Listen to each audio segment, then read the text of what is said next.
Nahmaduhu subhanahu wa ta'ala wa nashkuruh wa na'udhu billahi min syururi anfusina wa min sayyiati a'malina man yahdihillahu fala mudilla lah wa man yudlil fala hadiyalah.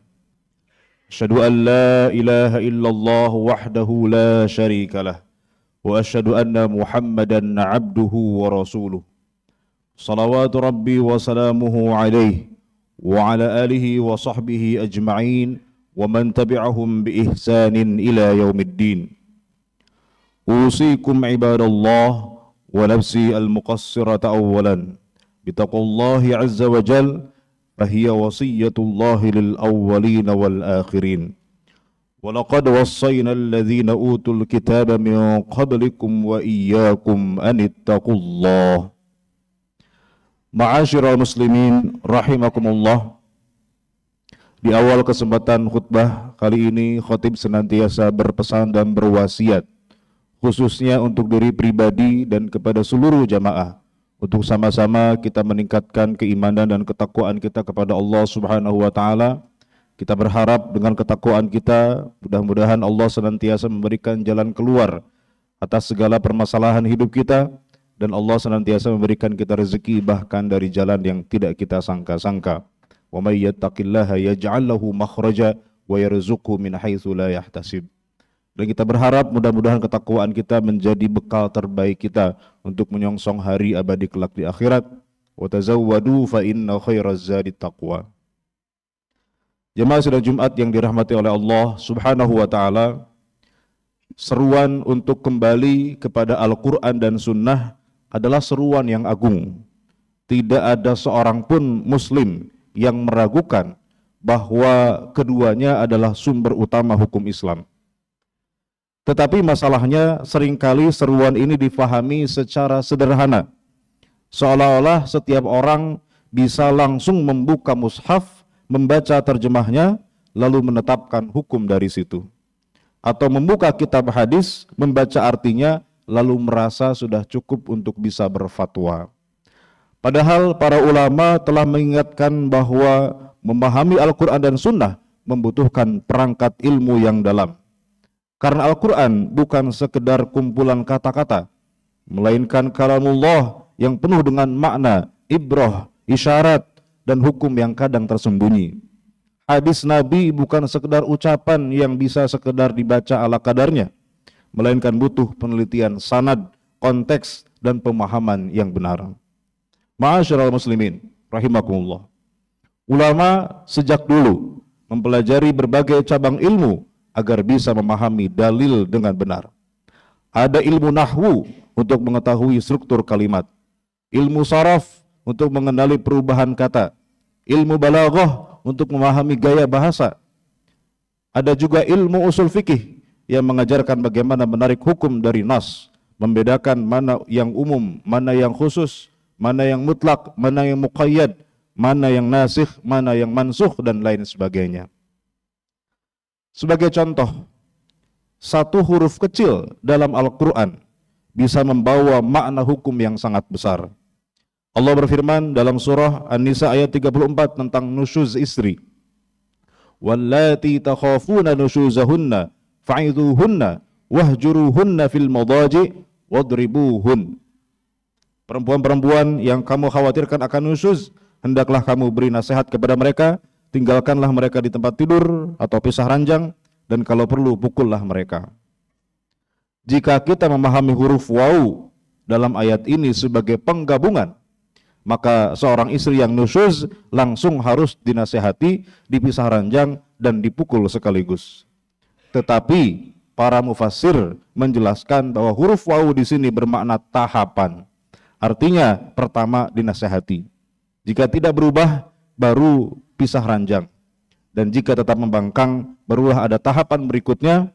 Bahkan itu pun dibatasi oleh syariat. Tidak boleh melukai, menyakiti, dan harus bertujuan mendidik. Bayangkan kalau orang hanya membaca terjemahan tanpa ilmu, bisa saja ia langsung memukul istrinya dengan dalih ayat, padahal pemahamannya keliru. Ma'asyiral muslimin rahimakumullah, begitu pula dalam Al-Quran ada ayat yang sifatnya umum, lalu ada ayat yang mengkhususkannya. Misalnya dalam surah Al-Baqarah ayat 221, Allah melarang menikahi wanita-wanita musyrik secara umum. Wala tankihul musyrikati hatta yu'min, dan janganlah kalian menikahi wanita-wanita musyrik sampai mereka beriman. Tetapi kita menemukan ayat lain dalam surah Al-Maidah ayat 5, Allah membolehkan menikahi wanita kafir ahli kitab, yaitu wanita Nasrani atau Yahudi. Maka dari sini para ulama membuat kaidah dalil yang khusus bisa mengkhususkan dalil yang umum. Contoh lain, ada lafadz mutlak dan lafadz muqayyad. Misalnya tentang hukum memerdekakan budak sebagai kafarat. Terkadang dalam beberapa ayat disebutkan budak tanpa ada embel-embel atau syarat apapun, tapi dalam sebagian ayat Al-Quran dibatasi budak yang beriman. Maka dari sinilah ulama menyimpulkan bahwa ayat yang mutlak harus dibatasi dengan yang muqayyad. Dalam Al-Quran juga terdapat ayat-ayat yang termasuk kategori mansuh, yaitu ayat yang lafadznya masih tetap kita bisa baca dalam Al-Quran, masih terdapat dalam mushaf, tetapi hukum yang terkandung di dalamnya sudah tidak lagi berlaku karena digantikan oleh ayat lain yang lebih terakhir turun. Salah satu contohnya adalah ayat tentang kewajiban berwasiat untuk orang tua dan kerabat. Dalam surah Al-Baqarah ayat 180, Allah berfirman, kutiba alaikum idza hadara ahadakumul maut in taraka khairanil wasiyatu lil walidaini wal aqrabin. Diwajibkan kepada kalian ketika telah datang tanda-tanda kematian untuk berwasiat kepada orang tua dan kepada kerabat. Namun kemudian ayat ini hukumnya tidak berlaku lagi. Telah dinasakh, dihapus oleh ayat lain yang lebih belakang turun, yaitu surah An-Nisa ayat 11 dan 12, yaitu ayat yang berbicara tentang pembagian waris yang telah Allah atur siapa yang berhak dan berapa bagian masing-masing. Maka hari ini kita tidak bisa mengamalkan ayat 180 dalam surah Al-Baqarah karena telah dihapus oleh surah An-Nisa ayat 11 dan 12. Lalu bagaimana kita bisa mengetahui adanya ayat yang sudah dinasakh hukumnya? Maka hal ini tentu tidak bisa ditebak atau ditentukan secara sembarangan. Kita harus merujuk pada penjelasan para ulama dan menguasai ilmu khusus yang disebut ilmu an-nasikh wal mansukh, yaitu ilmu yang membahas ayat-ayat atau hadis yang hukumnya telah dihapus oleh dalil yang lain. Hal yang sama juga berlaku untuk hadis Nabi. Tidak semua hadis bisa dipahami hanya dengan membaca teksnya secara harfiah, tanpa pendalaman dan penelitian yang lebih lanjut. Jika kita hanya berpegang pada pemahaman tekstual, maka sangat mungkin terjadi salah tafsir. Sebagai contoh, ada sebuah hadis di mana Rasulullah SAW bersabda kepada Hakim bin Hizam, "La tabi' ma laisa indak." Jangan kamu jual barang yang belum kamu miliki. Sekilas hadis ini nampak melarang semua bentuk transaksi jual beli yang dilakukan sebelum penjual benar-benar memiliki barang tersebut. Maka jika difahami secara tekstual, secara kaku, maka seakan-akan semua bentuk jual beli di mana penjual belum memiliki barangnya, semuanya otomatis hukumnya haram. Namun ternyata para ulama menjelaskan bahwa larangan ini tidak bersifat mutlak. Maksud larangan dalam hadis tersebut adalah mencegah praktek jual beli yang berpotensi menimbulkan ketidakpastian atau gharar atau berpotensi merugikan salah satu pihak. Jika barang yang dijual memang belum ada saat transaksi, tetapi keberadaannya, ketersediaannya bisa dipastikan, serta spesifikasi dan jumlahnya jelas, maka transaksi tersebut diperbolehkan secara syariat. Buktinya, Rasulullah SAW pernah membolehkan bentuk jual beli salam, yaitu akad jual beli di mana pembayaran dilakukan di muka, sementara barang baru diserahkan kemudian, misalnya pembelian kurma sebelum masa panen. Dari sini kita memahami bahwa untuk bisa memahami Al-Quran dan Sunnah dengan benar, kita harus melihat konteks, tujuan, dan juga ayat-ayat dan hadis lain yang terkait. Bukan hanya berhenti pada teksnya saja. Inilah pentingnya peran ulama dalam menjelaskan, mengkompromikan, dan mengklasifikasikan ayat-ayat Al-Quran dan hadis-hadis Nabi agar tidak terjadi kesalahpahaman dalam penerapan hukum. Ma'asyiral muslimin, jamaah sidang Jumat yang dirahmati oleh Allah Subhanahu wa taala.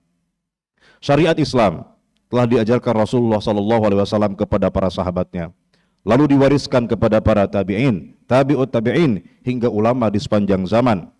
Mereka semua kemudian menyusun kaidah-kaidah agar kita tidak keliru dalam memahami agama. Oleh karena itu, jargon kembali kepada Al-Quran dan Sunnah memang benar. Tetapi yang salah adalah jika difahami seolah-olah kita bisa langsung berpegang kepada teks tanpa melalui bimbingan ulama. Allah sendiri berfirman dalam Al-Quran, "Fas'alu ahla dzikri in kuntum la ta'lamun." Maka bertanyalah kepada ahli ilmu jika kalian tidak mengetahui. Artinya, orang awam tidak diwajibkan untuk langsung beristihad, tapi kewajiban orang awam adalah bertanya kepada ahlinya, bertanya kepada ulama. Maka marilah kita kembali kepada Al-Quran dan Sunnah dengan cara yang benar, mengikuti jejak para ulama, mendalami ilmu yang mereka wariskan, dan selalu merujuk kepada ahlinya. Jangan sampai kita menjadi generasi yang merasa cukup dengan terjemahan, lalu berani menetapkan hukum sendiri, hingga akhirnya menyesatkan diri sendiri dan orang lain. Semoga Allah menjaga kita dalam pemahaman agama yang lurus, mengaruniakan kita guru-guru yang ikhlas dan alim, serta menjadikan kita umat yang selalu berpegang kepada Al-Quran dan Sunnah sesuai dengan pemahaman salafus solih. Barakallahu li wa lakum fil Qur'anil azim wa nafa'ani wa iyyakum bima fihi minal ayati wa dzikril hakim wa taqabbala minni wa minkum tilawatahu innahu huwas samiul alim.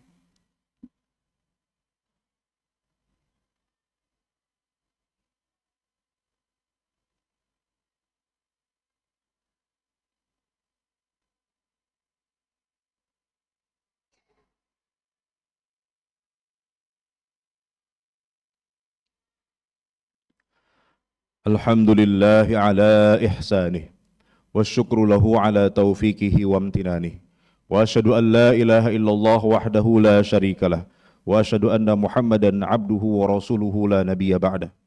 Allahumma salli wa sallim wa barik ala sayyidina Muhammadin wa ala alihi wa ashabihi wa man tabi'ahum bi ihsanin ila yaumiddin, amma ba'd. Fa ya ayyuhan nas ittaqullaha fima amar wantahu amma naha wa'lamu anna Allah amarakum bi amrin bada'a fihi bi nafsi wa thanna bi malaikatihi bi qudsi wa qala ta'ala inna Allah wa malaikatahu yusalluna 'alan nabi ya ayyuhalladzina amanu sallu 'alaihi wa sallimu taslima. Allahumma salli wa sallim wa barik ala sayyidina Muhammadin wa ala alihi wa sahbihi wa ala anbiya'ika wa rusulika wal malaikatil muqarrabin wardallahum anil khulafa'ir rasyidin Abi Bakrin wa Umar wa Uthman wa Ali wa an baqiyatis sahabati wa tabi'in wa tabi'it tabi'in lahum bi ihsanin ila yaumiddin warda 'anna ma'ahum bi rahmatika ya arhamar rahimin. Allahumma ighfir lil mu'minina wal mu'minat wal muslimina wal muslimat al ahya'i minhum wal amwat innaka sami'un qaribun mujibud da'awat wa ya qadiyal hajat wa ghafiradz dzunubi wal khati'at bi rahmatika ya arhamar rahimin. Allahumma adfa'na al-bala wal waba'a waz zalazila wal mihan wa su'al fitani ma zahara minha wa ma batan an baladina hadha khassah wa an sa'iri budanil muslimina 'ammah bi rahmatika ya arhamar rahimin. Rabbana zalamna anfusana wa illam taghfir lana wa tarhamna lanakunanna minal khasirin. Rabbana atina fid dunya hasanah wa fil akhirati hasanah wa qina adzaban nar walhamdulillahi rabbil alamin. Ibadallah innallaha ya'muru bil 'adli wal ihsan wa ita'i dzil qurba wa yanha 'anil fahsya'i wal munkari wal baghi ya'idzukum la'allakum tadhakkarun fadhkurullahal 'azim yadhkurkum washkuruhu 'ala ni'amihi yazidkum wa la dzikrullahi akbar.